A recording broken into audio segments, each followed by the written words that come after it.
Assalamualaikum warahmatullahi wabarakatuh. Halo teman-teman, berjumpa lagi dengan kawan belajar Anda di bidang Human Resource, Helmi Zainuri Channel. Video saya kali ini tentang apa saja yang ditanya saat interview.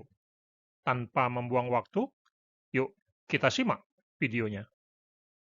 Pertanyaan pertama, pertanyaan ice breaking. Interviewer akan memberikan pertanyaan mudah dan sederhana dengan tujuan mencairkan suasana interview supaya tidak kaku. Setelah suasana interviewnya dirasakan cukup cair, selanjutnya interviewer akan memulai dengan pertanyaan pembuka. Pertanyaan kedua adalah pertanyaan pembuka. Kita diminta untuk memperkenalkan diri, kemudian ditanya motivasi melamar kerja apa. Perkenalkan diri secara singkat sesuai dengan data kurikulum vitae.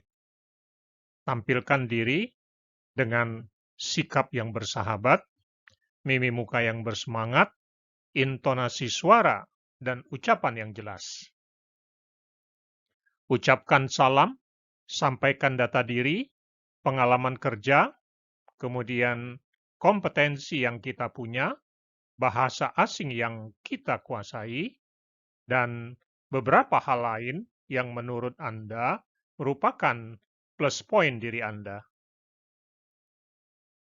Lanjut ke pertanyaan alasan dan motivasi kerja.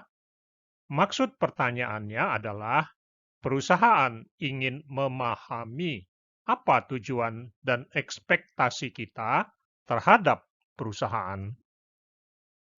Ini adalah beberapa contoh jawaban alasan dan motivasi melamar kerja. Perusahaan ini perusahaan multinasional, Pak. Posisi yang dibutuhkan cocok dengan pengalaman kerja dan kompetensi saya untuk beraktualisasi diri. Perusahaan ini perusahaan yang leading di bidangnya, Bu. Posisi yang dibutuhkan lebih menantang dan memotivasi saya untuk challenge di perusahaan ini. Pertanyaan ketiga, pertanyaan tentang perusahaan. Kita diminta untuk menjelaskan seberapa jauh kita mengenal perusahaan. Sebelum interview, kita wajib cari tahu kepemilikan perusahaan, bidang usaha perusahaan, produk, market atau customer perusahaan, dan lain-lain. Keempat, pertanyaan pengalaman kerja. Melalui pertanyaan pengalaman kerja ini, interviewer berusaha mencari tahu beberapa hal seperti integritas, sikap dan etos kerja, teamwork, problem solving, dan potensi kepemimpinan kita. Kita akan ditanya, posisi dan tugas di perusahaan sebelumnya apa ya? Prestasi yang dicapai apa? Contoh masalah yang dihadapi, solusi, dan hasilnya seperti apa? Kalau sekarang kita masih bekerja, akan ditanya juga, apa alasan mau pindah? Termasuk alasan pindah di perusahaan-perusahaan sebelumnya. Untuk yang fresh graduate akan ditanya pengalaman berorganisasi, magang kerja, dan prestasi yang pernah dicapai waktu sekolah atau waktu kuliah. Pertanyaan kelima, pertanyaan kompetensi teknis. Di sesi ini, pihak Human Resource akan mempersilahkan interviewer dari pihak user untuk memberikan pertanyaan teknis pekerjaan. User adalah pihak pengguna calon tenaga kerja yang akan direkrut. Ada juga perusahaan yang membedakan atau memisahkan interview HR dan interview user. Tapi untuk zaman now, serba sibuk dan jadwal yang sangat ketat, perusahaan lebih efektif menggabungkan interview HR dan interview user. Biasanya, clue pertanyaan kompetensi teknis sudah tercantum dalam kolom competencies requirement di iklan lowongan perusahaan.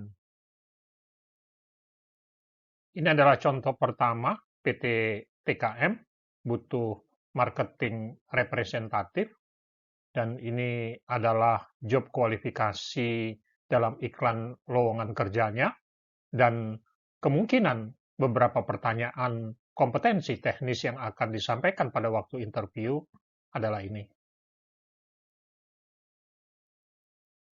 Ini adalah contoh kedua, PT CBA membutuhkan supervisor HR.